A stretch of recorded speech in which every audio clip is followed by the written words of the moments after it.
Ni hao, halo semuanya, kembali lagi dengan Nubarta. Nonton bareng kita. Makasih ya udah setia menunggu updatean dari Nubarta. Semoga kalian masih akan tetap setia bersama Nubarta sampai akhir ya. Nah, kalau gitu nggak perlu lama lagi.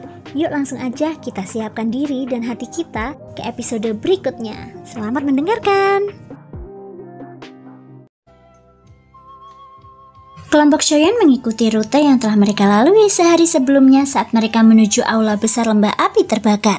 Sepanjang jalan, mereka bertemu dengan sejumlah besar murid lembah api terbakar dibandingkan dengan beberapa hari yang lalu.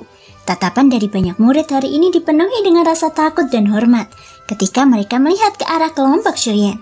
Ini adalah hak istimewa yang dimiliki oleh yang kuat. Bagi mereka, Shoyan sudah menjadi ahli sejati. Dengan kekuatannya yang cukup kuat, Shoyan saat ini telah memenangkan tempat di hati para murid ini. Tentu saja, ada juga sejumlah orang yang tertarik pada dokter peri kecil yang secantik bunga epipilum.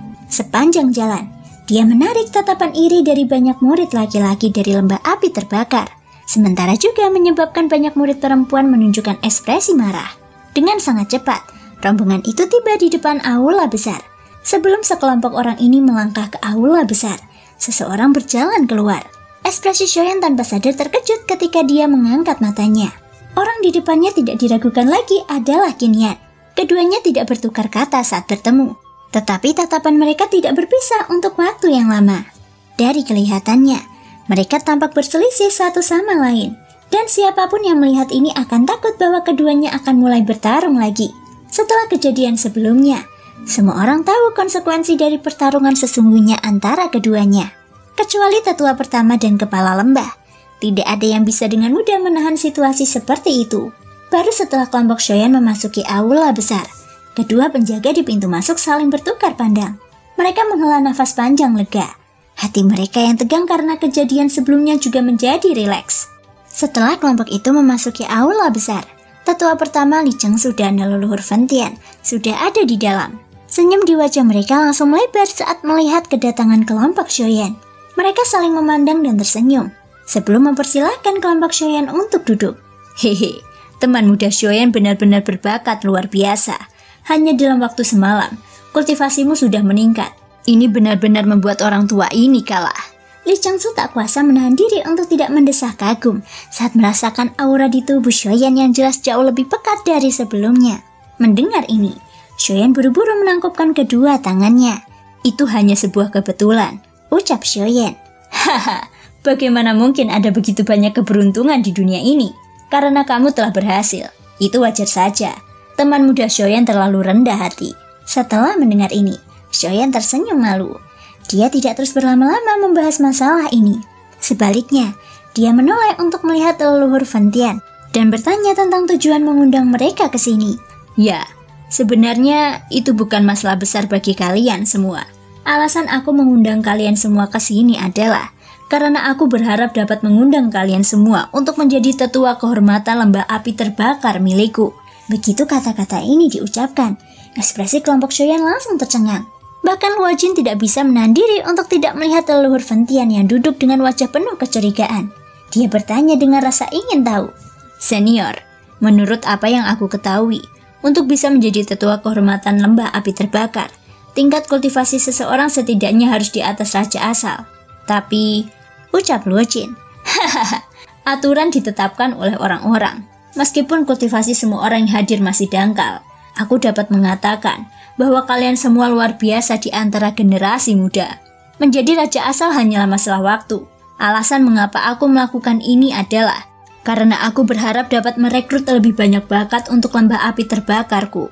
Tentu saja, setelah menjadi tetua kehormatan, sumber daya lembah dapat digunakan oleh kalian semua. Kalian juga bebas untuk datang dan pergi sesuka hati. Itu hanya gelar. Setelah suara tawa itu terdengar, kelompok itu tidak langsung menyetujui tugas yang menggiurkan itu. Sebaliknya, mereka mengalihkan pandangan mereka ke arah Shoyan dan menunggu keputusannya. Pada saat yang sama, pandangan Li Chengsu dan leluhur Fentian juga tertuju pada Shoyan. Meskipun tidak ada yang mengatakan apa-apa, dapat dilihat dari pemandangan bahwa Shoyan adalah tulang punggung kelompok tersebut. Apakah mereka setuju untuk menjadi tetua kehormatan akan tergantung pada keputusan Shoyan. Mengenai hal ini, Leluhur Ventian merasa yakin. Tanpa banyak keraguan, Xiaoyan mengangguk ke arah semua orang. Baru kemudian yang lain menyetujui undangan leluhur Ventian.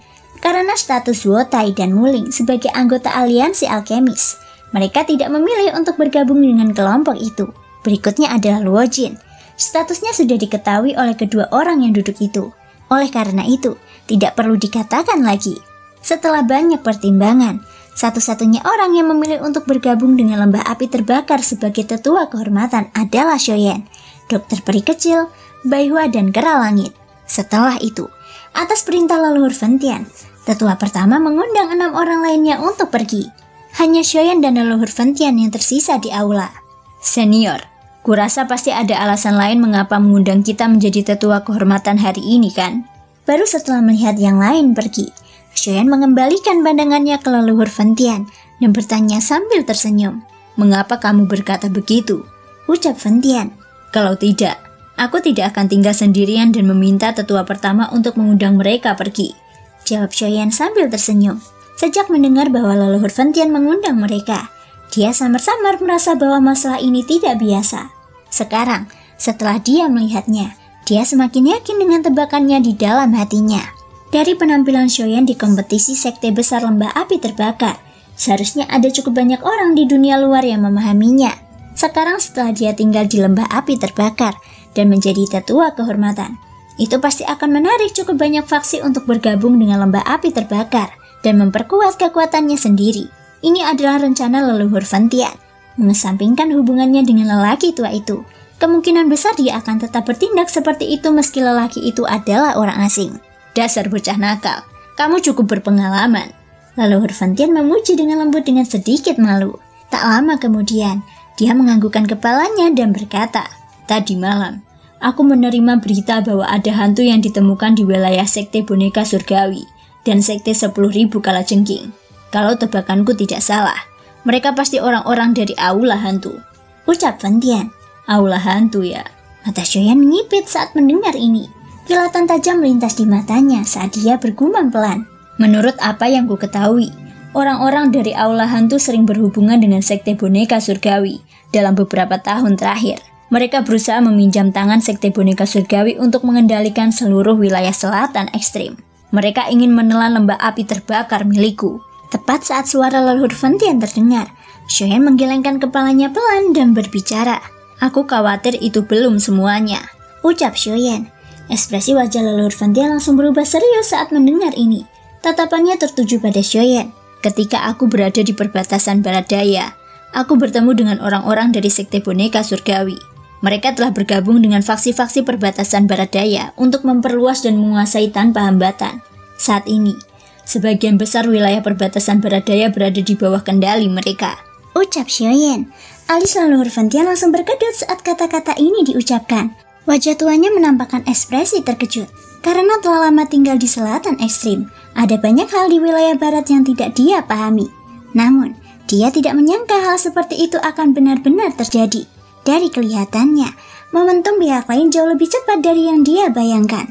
Tidak hanya itu, sekte boneka surgawi dan sekte 10.000 kalajengking baru-baru ini telah melakukan kontak rahasia. Dari apa yang dapat dilihat leluhur Ventian, kedua sekte tersebut menunjukkan tanda-tanda akan bergabung. Ini juga merupakan berita buruk bagi lembah api terbakar. Dengan kedua sekte yang bersatu dan campur tangan aula hantu, situasi di selatan ekstrim akan sangat merugikan lembah api terbakar. Begitu kedua pihak mulai bertempur, ada kemungkinan lembah api terbakar akan hancur. Saat ini, tidak ada yang bisa dilihat. Namun, situasinya sudah mendekati mereka. Leluhur Ventian sudah bisa merasakan bahwa lembah api terbakar akan menghadapi bencana cepat atau lambat. Saat ini, satu-satunya hal yang dapat mereka lakukan adalah berusaha sebaik mungkin untuk menarik faksi lain di dunia luar. Leluhur Ventian sudah tua, dan sangat sulit baginya untuk meningkatkan kultivasinya. Meskipun ia baru saja memperoleh sumsum susu inti, ia tidak mau menyia-nyiakannya untuk dirinya sendiri.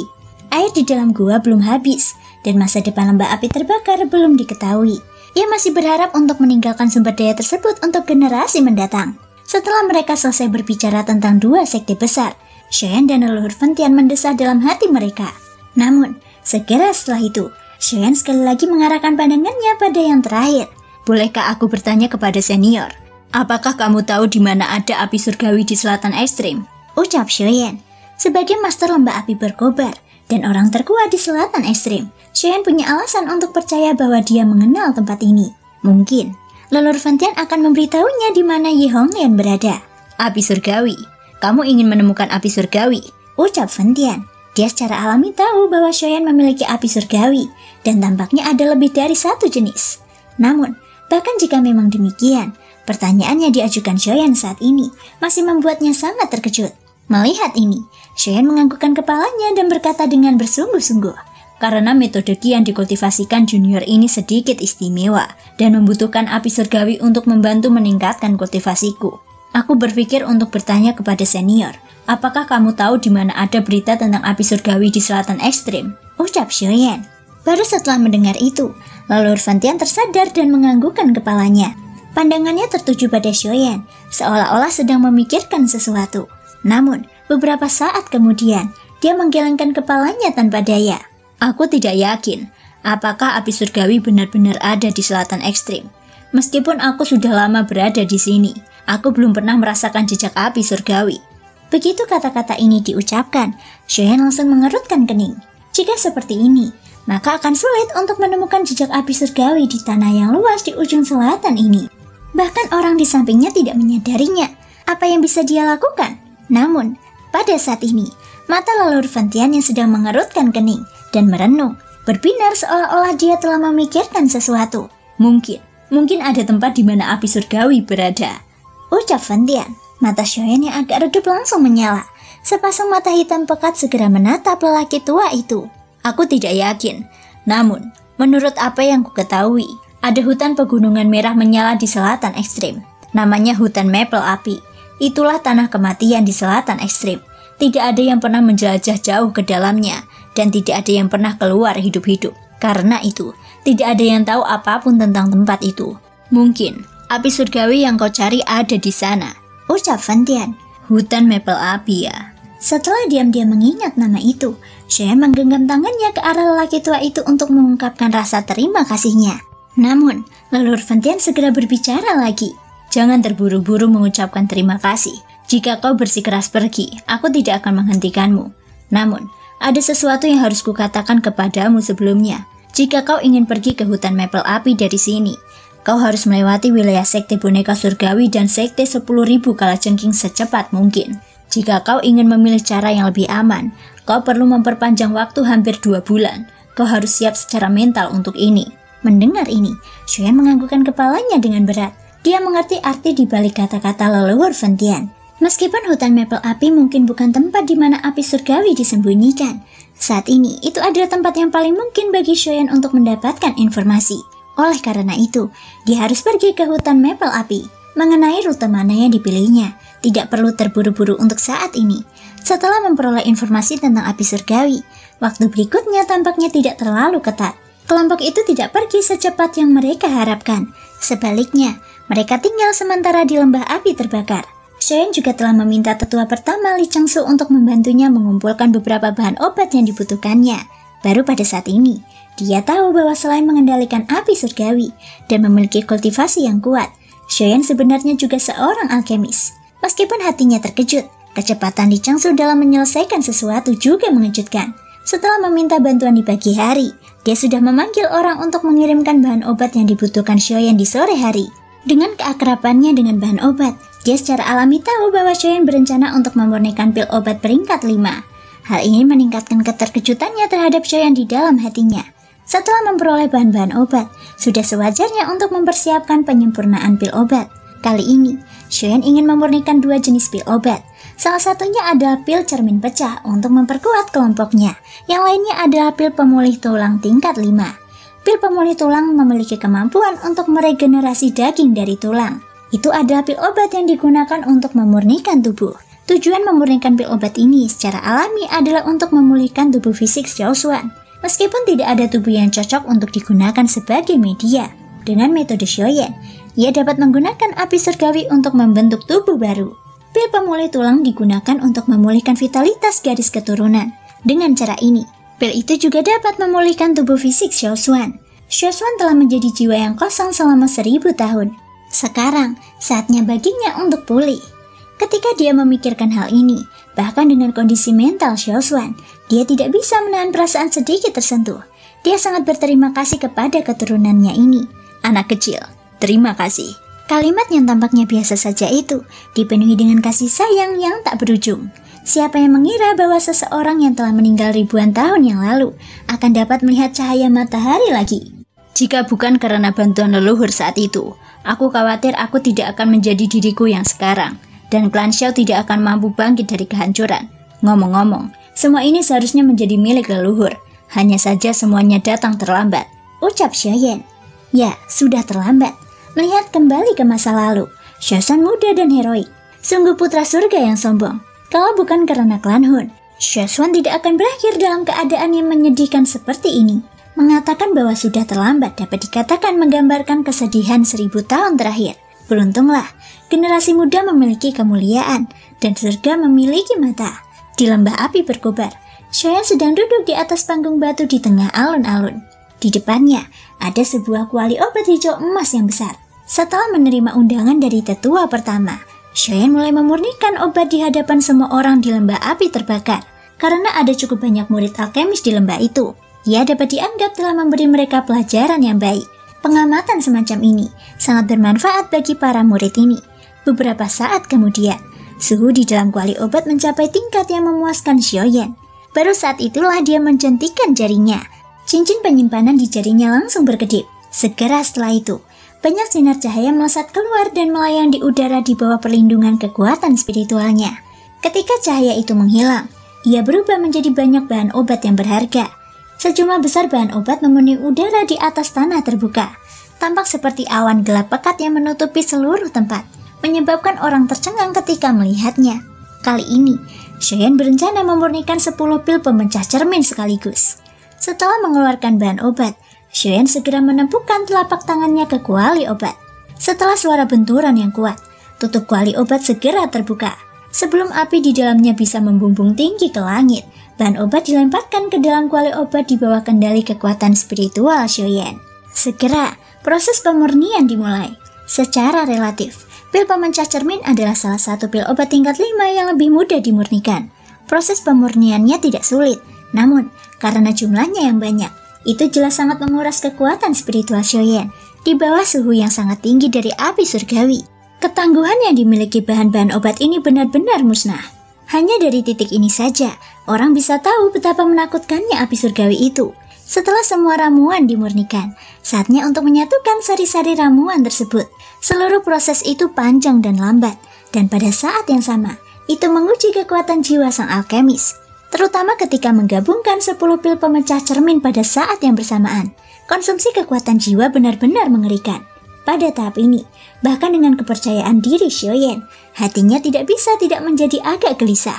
Selama proses penggabungan 10 pil pemecah cermin, apapun bisa terjadi. Situasi penggabungan khasiat obat dari setiap pil obat berbeda-beda. Oleh karena itu, Xiaoyan harus mampu melakukan 10 hal sekaligus. Kesulitan ini sudah jelas. Waktu berlalu dengan cepat.